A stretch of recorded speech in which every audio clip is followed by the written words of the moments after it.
My name is David Carter.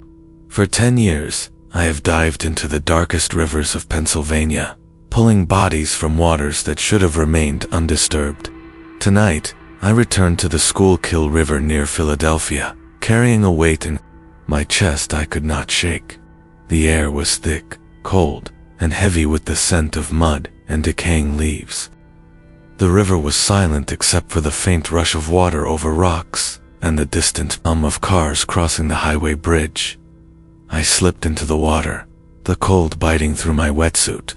Below the surface, the world above vanished. Only shadows remained, drifting among tree branches and rocks. My flashlight cut through the murk, scanning for anything out of place. Minutes passed. I felt the familiar tension building, the same tension I always felt before finding a body. And then I saw it. Something dark, twisted, tangled in the riverbed. My heart pounded in my chest. I approached slowly, expecting a corpse like I had seen 100 times before. But this was different. The skin had a grayish-green sheen. Parts of the flesh moved slightly, as if it were breathing underwater. The face was frozen in a scream, mouth stretched unnaturally wide. Its eyes stared at me, black voids that seemed to pierce through the water. I reached for my lifting harness. My fingers trembled. Then I felt it a faint pulse beneath my touch. My instincts screamed at me to pull away. I stumbled backward as the body shifted, and the river pressed against me like a living thing.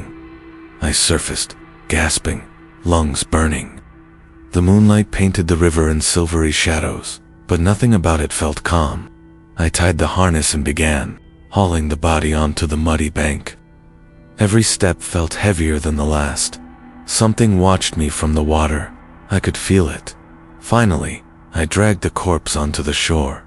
The flashlight revealed details that made my stomach turn. The chest rose and fell in a rhythm that should have been impossible. The mouth twitched, producing a low, guttural sound that echoed through the trees. I wanted to convince myself it was my imagination. I wanted to believe it was a trick of the river. But when the eyes opened fully, black depths staring into mine, I knew the truth. This was no ordinary corpse. The river had given me something awake, and I had no idea if I would survive what came next. The riverbank was silent except for the shallow breaths that I could not control. My hands shook as I tried to pull the corpse further onto solid ground. The mud sucked at my boots, as if the river itself wanted to claim me. The air smelled sharper now, like iron and decay. I could hear the water lapping, almost whispering my name. I stepped back, trying to make sense of what I was seeing. The corpse, it was moving, not like a body dragged by the current, but deliberately. The fingers twitched, curling into claws. The mouth opened wider, revealing teeth that glinted unnaturally in the moonlight. I swallowed hard. My mind screamed at me to run, but my body refused. I had handled death before. I had pulled countless corpses from the Schuylkill, but nothing like this. Nothing that felt alive. Then I saw it. A shadow detach itself from the trees across the river. It moved smoothly, silently, gliding over rocks and mud. My heart skipped. Whoever or whatever was there was watching me. The corpse's head turned slightly toward the shadow, its eyes locking on the darkness. And then it moved. It sat up with an unnatural fluidity, the sound of wet cloth and tearing flesh echoing through the night. I stumbled back, dropping the flashlight. It rolled across the mud, casting jagged beams on the trees. I could see it now. The body was tall, unnaturally thin, limbs that seemed too long for its frame. The face was still screaming, but the scream was silent, echoing in my mind rather than the air. It looked at me with a hunger I had never imagined. I tried to grab my gear, anything, but the shadow in the trees stepped closer. I realized it was not human. Its eyes reflected the moonlight, black and empty. A low hum filled the air, vibrating through the ground and into my bones.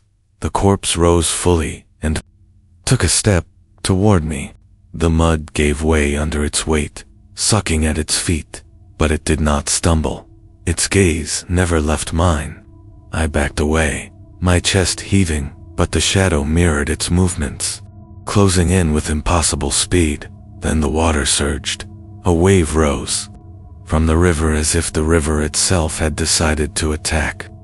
I tripped, falling into the mud, my hands catching the corpse's ankle. Its fingers curled round my wrist with strength I could not have imagined. I screamed. The shadow was close now.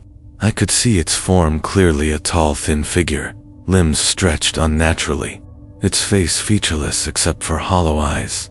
It moved like water, flowing and silent, and the river responded, rising toward me with intent.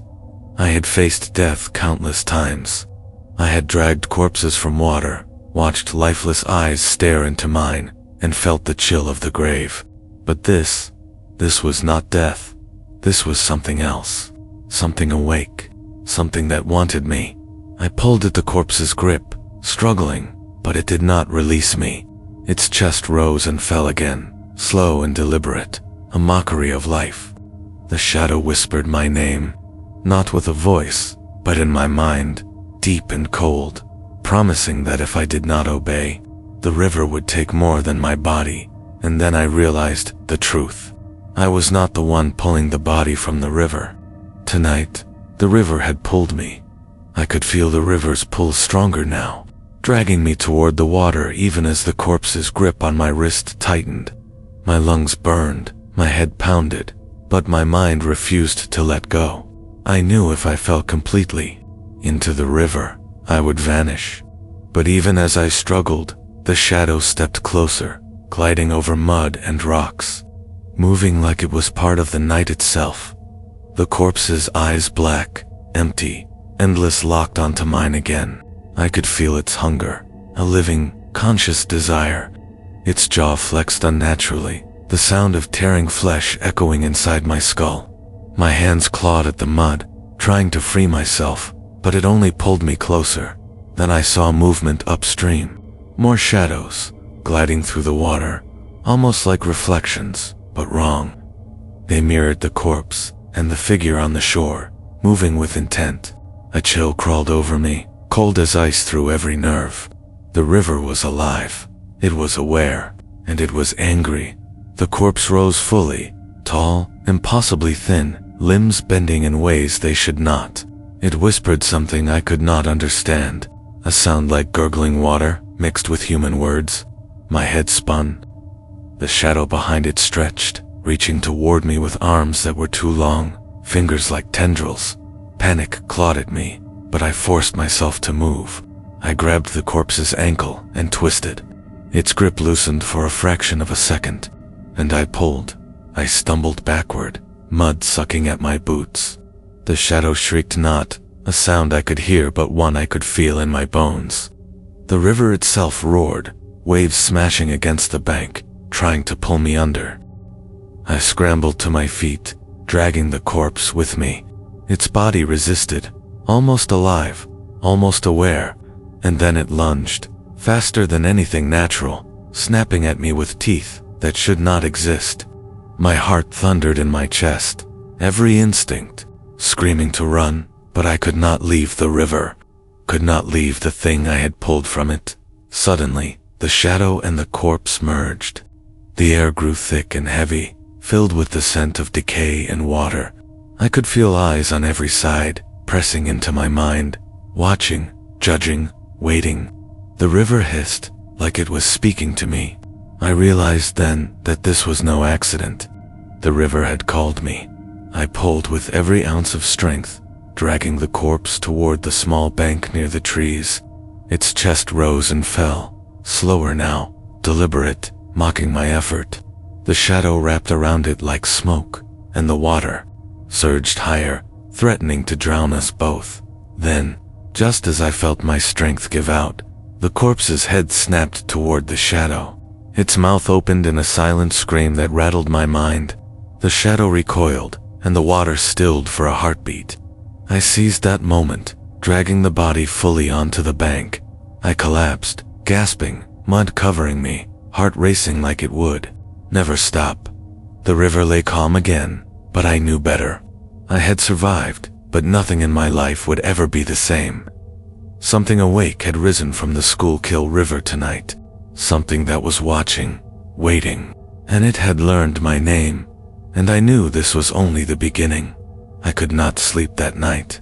The image of the corpse and the shadow haunted every corner of my mind.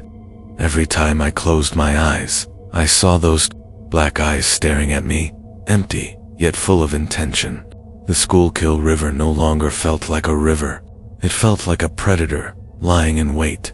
By morning, I returned to the riverbank. Part of me wanted to ensure the body had not returned to the water. Another part knew I was foolish even to approach. The mud was disturbed, but the corpse was gone. No trace remained, except a lingering smell of decay that clung to my clothes and skin. I felt a cold draft, unnatural and sharp. Turning, I saw nothing, yet my skin crawled. It was as if the shadow had followed me, watching from the trees. Every instinct told me to leave, but I was drawn to the river, drawn to the secret it hid beneath its dark surface. Days passed, but sleep refused me. At night, I heard whispers through the wind, water sounds where there should have been silence, and sometimes the faint brush of movement against my skin. Friends asked if I was okay. I lied. I could not tell anyone. No one would believe me. Then the dreams began. The river appeared in them, black and endless.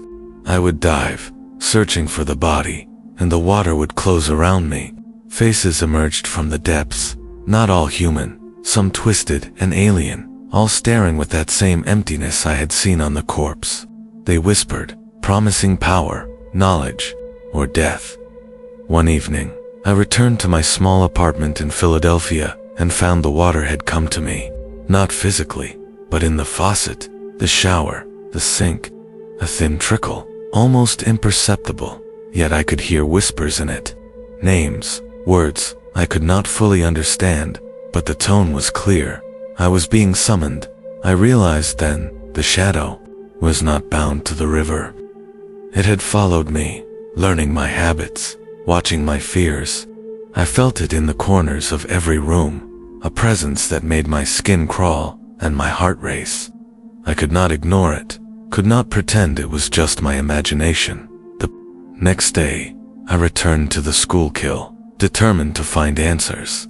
The water was calm, too calm, like a beast hiding beneath a placid surface. As I dove, my flashlight cutting through the dark, I saw shapes moving beneath meat-twisted figures, half flesh, half water, all staring with those same empty eyes. I tried to surface, but the current pulled me deeper. Something brushed my leg. I kicked, struggled, clawed my way upward, but the water seemed endless. Then I felt the corpse's hand on my ankle again, cold and impossibly strong. I screamed, thrashing, and it released me suddenly. I gasped for air, breaking the surface, soaked and trembling. The river was calm again, the morning sun glinting on it innocently. Yet I knew the truth. The river had claimed a piece of me, a part I would never reclaim. I had survived, but I was no longer just David Carter, river diver. I was marked, watched, hunted, and the river knew it. I could not escape the river. Even when I left Philadelphia, even when I convinced myself I was safe, the water followed. It appeared in every reflective surface, in every quiet moment. A puddle on the sidewalk would ripple, and I would see it black eyes, hollow and patient, staring back at me. I stopped diving. I told myself it was over, that I had survived the worst the Schuylkill River could throw at me. But the river does not forget. It waits. It learns. At night, I heard footsteps in my apartment. Not human, too heavy, too deliberate. I would wake, heart hammering, and the shadow would be gone, leaving only darkness and the faint smell of wet earth. My dreams worsened. They were no longer dreams. They were visions. I saw the river twisting, bending, reaching toward the city, pulling shapes from beneath its depths. Figures I had never seen before. Not all dead, not all human. One night, the shadow appeared in my apartment. It did not move. It simply stood there, a tall, thin figure with limbs that bent in ways that made my stomach turn. I could feel it watching me, learning me. My hands shook as I picked up a lamp. I swung it, and it passed through the figure as if it were smoke, yet I could feel the cold pressing back against me. The corpse came next. It appeared in the corner of my room, sitting upright on the floor, wet mud clinging to its body, as though it had just emerged from the river. Its chest rose and fell in that same slow, deliberate rhythm. The black eyes locked onto mine. My vision blurred. My mind screamed. I tried to run, but the door slammed shut before I could reach it. The windows rattled as if something enormous pressed against them from the outside.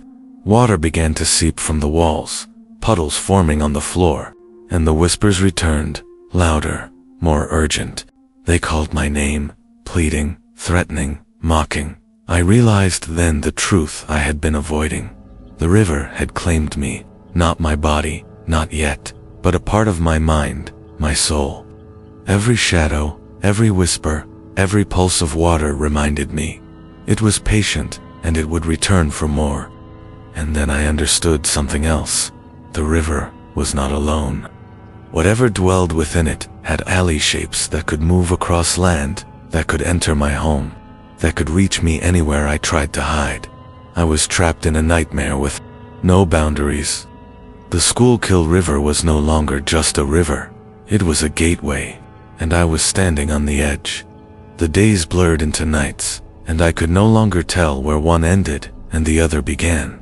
Every shadow in the city became suspect. Every reflection in a window, every puddle on the sidewalk seemed to pulse with life. I knew they were there, watching, waiting.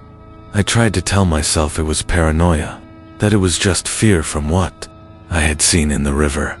But I was wrong. I saw it with my own eyes. A figure on the subway platform, tall, thin, limbs bending impossibly, eyes black and empty. It mirrored the shadow from the river. It did not move like a human. It moved like water, flowing over the floor, unbroken by obstacles, advancing toward me. I ran, heart hammering, lungs burning. I could hear footsteps behind me, but they made no sound. The air itself seemed to carry whispers, voices from the river, promising pain, promising death. I stumbled into an alley, desperate, and the city around me twisted. Reflections in windows rippled unnaturally, revealing shapes that should not exist. Bodies half submerged in black water, reaching out, grasping. Then the corpse appeared, not in the alley, not in the water, but right in front of me. Mud dripping from its body, as if it had been dragged through the river. Its black eyes locked onto mine, and the slow, deliberate rise and fall of its chest filled me with dread. It smiled, or at least I thought it didn't. The sound was in my mind, low and guttural, like water flowing over broken bones. I tried to move, but my feet were frozen. The shadow emerged from behind it, stretching across the alley like a living curtain. I could feel it pressing against me, invading my thoughts.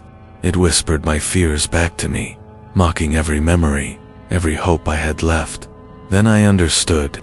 The river had marked me not just to watch, not just to terrify, but to prepare me, to teach me something in the depths of the Schuylkill wanted me to know. It was patient, unstoppable, and inevitable. I stumbled backward, and the ground beneath me became mud. Water surged from cracks in the alley, flooding the pavement, carrying shapes that writhed and twisted. Faces pressed through the surface, mouths screaming silently, eyes black and hungry.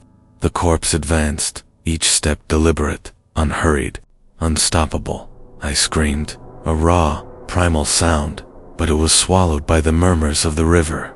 I ran blindly, tripping over debris, my mind collapsing under the weight of the terror surrounding me. And I realized that no matter how far I ran, no matter where I hid, the river and what it carried was already inside me. It was patient, it was endless, and it would never stop. I could no longer escape it. Every street, every alley, every dark corner carried its presence. I felt it breathing behind me, following me, waiting for the moment I weakened, and I knew that moment would come. One night, I returned to the Schuylkill River. I told myself I needed answers, though every instinct screamed against it. The water was black, thick, almost solid under the moonlight. I waded in, my boots sinking into the mud, and the whispers began again. My name carried on the wind, over the surface, from the depths. Then I saw it, not a shadow this time, not a reflection. The river itself moved, coiling and twisting, rising higher, forming shapes. Figures emerged, tall and thin, faces frozen in silent screams. Water dripped from their bodies, and their eyes black, empty, endless, locked onto mine. The corpse stepped forward. It moved differently here, faster, more deliberate. The shadow followed, stretching across the river like a living veil. I realized then that I was not alone. Something else had risen from the water, something larger, something that should not exist. It rose from the river, with a soundless force, towering over me. Its limbs bent and twisted in ways that made my stomach turn. Its face was half human, half water, eyes like voids reflecting every fear I had ever felt. The air around me pulsed, thick with cold, the whispers rising into a roar inside my skull. I tried to run, but the mud held me fast. The corpse advanced, slow, deliberate, its hands reaching for me. I swung wildly at the shadow with my flashlight, hitting nothing. The river itself surged, a wall of water crashing toward me, and the world seemed to tilt. Then the thing spoke, not with a voice, but inside my mind. It knew me. It knew my fears, my memories, my sins. It promised death, or, worse, eternal torment. My knees buckled, my lungs burned, and I screamed until my voice gave out. The corpse's hand closed around my wrist. Its grip was cold, unyielding, and impossible to break. I felt a pull, not just in my body, but in my mind, as though the river wanted to claim me entirely. And then the shadow merged with it. The river rose higher, and I saw hundreds of shapes in the water, writhing, watching, waiting. The entity's eyes bored into mine, and I understood the terrible truth. I had been chosen, not just to witness, not just to survive, but to serve the river. I struggled, clawing at mud, water, air, anything to escape. The river's current pressed against me like iron, and the whispers became laughter, echoing in my mind. And in that moment, I realized that the river was patient, relentless, and I had no hope of defeating it. It had claimed me. I ran. I did not stop. The city streets blurred beneath my feet, lights streaking past like ghosts. Every reflection in a window, every puddle on the pavement, carried those black eyes. They followed me, patient, relentless. I could feel the river inside them, flowing, waiting. I reached my apartment, but the door would not budge. The lock twisted in my hand, unyielding. And then I heard the slow, deliberate footsteps inside, echoing through the empty hallway. My breath caught in my chest. The shadow appeared first. Its tall, thin form stretched across the room, limbs bending impossibly. The corpse followed, mud dripping from its body, as if it had crawled from the river itself. The black eyes of both fixed on me. I backed into a corner, heart hammering, mind screaming for a plan I did not have. Then the water came. It seeped from the walls, rising along the floor, thick and dark. Shapes emerged, faces half submerged, hands reaching, mouths screaming silently. The whispers were deafening, calling my name, mocking me, promising pain. I realized I could not fight them directly. I had to survive long enough to understand, to find a way. I grabbed a lamp and swung it, but the shadow passed through it like smoke. I tried to kick the corpse, but my foot met only wet air. They were not bound by flesh and bone. They were river, water, shadow, and something older, hungrier than anything I had faced. I backed toward the window, thinking I could escape, but the water surged, pressing against the glass. I could see the Schuylkill River outside, glowing faintly. Under the moonlight, the river was not still. It was moving toward the city, carrying shapes, pulling them onto the streets, into alleys, toward me. Panic clawed at me, but I forced myself to focus. I remembered the harness, the ropes I had used to pull the corpse from the river. If I could anchor myself, if I could hold on, maybe I could survive. I tied one rope to a radiator, another around my waist, and braced myself against the tide of water and shadow. The corpse lunged. Its hands clamped onto me, cold and unyielding. The shadow wrapped around it, forming a wall of darkness. The river whispered in my mind, promising death, promising that I belonged to it. But I held on, every muscle straining, refusing to succumb. The water surged again, and I felt the rope tighten, anchor, holding my body pressed to the floor. The whispers became laughter, low and cruel. And then, as suddenly as it began, the pressure lifted. The shadows receded. The water withdrew. The corpse slumped, half solid, half melted into mud and darkness. I lay on the floor, gasping, soaked, trembling, knowing I had survived for now. But I understood the truth. The river would return, and the shadow would not forget me. I had been marked, chosen, and the river had endless patience. I was alive, but I was no longer safe. I knew I could not run anymore. The river had followed me too far, and the shadows were patient. They had marked me. I was no longer just David Carter, river diver. I was a target, a witness, and perhaps something more. I returned to the Schuylkill, but not to dive. I came to understand. I needed answers. The water was black and still, but I could feel it pulsing beneath the surface, alive. Shapes shifted. Just under the water, glimpses of faces, limbs, shadows. The river was waiting, watching. I spent days observing, recording, taking notes. I saw patterns. Every full moon, the river grew restless. Shadows emerged from the depths, moving toward the banks as if drawn by an unseen force. Corpses, twisted and unnatural, floated to the surface, some half drowned, some half alive, and always the shadow, stretching across the water like a living wall, guiding them, feeding them. I realized the river had a mind, not human, not natural, but aware. It remembered every death, every dive, every body it had ever claimed, and it hungered for more. Then I saw something new, a stone archway along the riverbank, half submerged, carved with symbols I did not recognize. Water flowed through it unnaturally, dark and thick. I felt a pull, not just in my body, but in my mind. It called to me, whispering my name, promising answers, power, death. I knew I had to go through it. If I wanted to survive, if I wanted to understand, I had no choice. The river would not wait. The shadows would not wait. The night I stepped through the archway, the water closed around me like a tunnel. Shapes swirled, voices whispered, and I could feel the hunger of the river pressing in from all sides. The corpse appeared, eyes black and endless, hand reaching for me.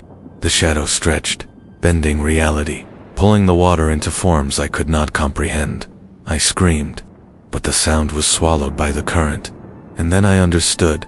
This was not just a river. This was a gate.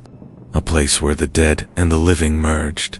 Where water and shadow obeyed a force older than anything I could imagine. I realized I was standing on the edge of something terrible. Something that had always been here, waiting for someone like me, and now it had me. The river whispered my name again, and I knew the final choice was mine, surrender or fight. I stepped fully into the archway, water closing around me like a living shroud. The river had swallowed all light, all sound, leaving only darkness and the endless pulse of its hunger. Shapes swirled beneath the surface, twisting faces and limbs, reaching, screaming without sound. I felt them pressing against my mind, testing me, breaking me. The corpse emerged first, mud dripping, limbs bending unnaturally. Its black eyes locked onto mine, and I could feel its consciousness, alien and relentless. The shadow followed, stretching across the tunnel of water like smoke, dissolving into darkness yet holding form, guiding the river's will. I realized then that this was the heart of the river, the source of its power. The water itself was alive, patient, older than time, and it had been waiting for someone to challenge it, someone who could resist, even briefly. I had no weapons, no allies, nothing but my will and the last threads of courage left in me. I grabbed a chunk of jagged rock from the riverbed and held it before me like a talisman, not sure if it would help. The corpse lunged. The shadow twisted. The river surged. I screamed and swung the rock, striking the corpse in the chest. It hit with no effect. The black eyes stared through me, deeper than anything human. The shadow coiled, bending reality, folding the river around itself, trying to drag me into the depths. Then I remembered the rope from my apartment, the harness I had used to pull the corpse before. I wrapped it around my wrist, connecting myself to the riverbank above the archway. I anchored it to a jagged rock, bracing myself against the current, against the hunger that pressed on every side. The corpse struck, and the shadow wrapped around me. I felt my mind bending, memories twisting, fear searing through my consciousness. And then I shouted, not a scream, not a plea, but a refusal. I refused to let the river take me. Something cracked. The water trembled. The shadow recoiled, and the corpse faltered. The river pulsed violently, trying to drag me under. But the rope held. My will held. I could feel the river's consciousness recoiling from my defiance, anger and hunger mingling in a violent swirl. Then, as suddenly as it began, the pressure eased. The corpse collapsed, half melted into the water. The shadow thinned, stretching and dissolving into the river itself. The water stilled, dark and heavy, but silent. I clung to the rope, shivering, exhausted, knowing I had survived. I climbed back onto the bank, mud-covered, gasping, heart-hammering. The river lay calm, almost innocent under the moonlight, but I knew better. It had retreated for now, but it remembered me, watched me, waited. I had survived the impossible. I had faced the heart of the Schuylkill River and lived, but I would never be the same. The shadows were patient. The river was endless, and one day it would call again. I walked away, knowing the water would follow me forever, not in body, but in mind, in dreams, in whispers that would haunt me until my last breath. I was alive, but the river had marked me, and it would not forget.